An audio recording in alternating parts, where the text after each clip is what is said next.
Good afternoon, everyone.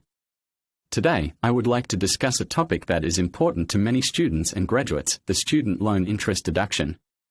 If you have student loans, you may be eligible for a tax deduction on the interest paid on those loans. This can be a significant benefit, as it can help reduce your taxable income and save you money on your taxes. However, not everyone is eligible for this deduction, and there are certain requirements that must be met in order to qualify. In this speech, I will discuss how to qualify for the Student Loan Interest Deduction in 2023. First, let us define what the Student Loan Interest Deduction is. The Student Loan Interest Deduction allows individuals to deduct up to $2,500 in interest paid on qualified student loans from their taxable income.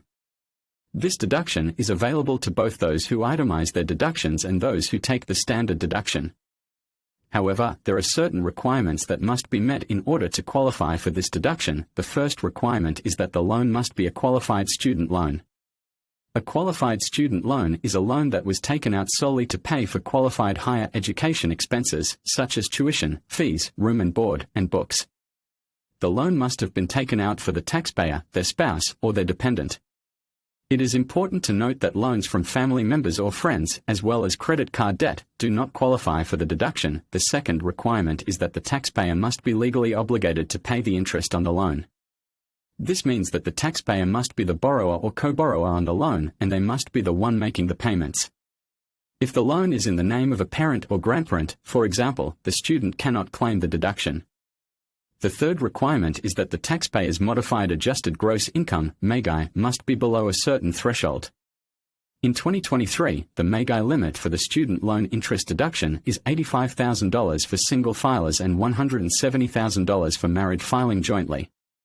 If the taxpayer's MAGI exceeds these limits, the deduction will be reduced or eliminated. Assuming you meet the above requirements, there are a few other things to keep in mind when claiming the student loan interest deduction.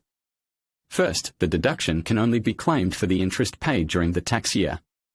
If you paid more than $2,500 in interest, you can only deduct up to $2,500. Second, you cannot claim the deduction if you are claimed as a dependent on someone else's tax return. Third, you must have received a Form 1098-E from your lender, which reports the amount of interest you paid on your student loans. Now that we have covered the requirements for the student loan interest deduction, let us discuss how to actually claim the deduction on your tax return.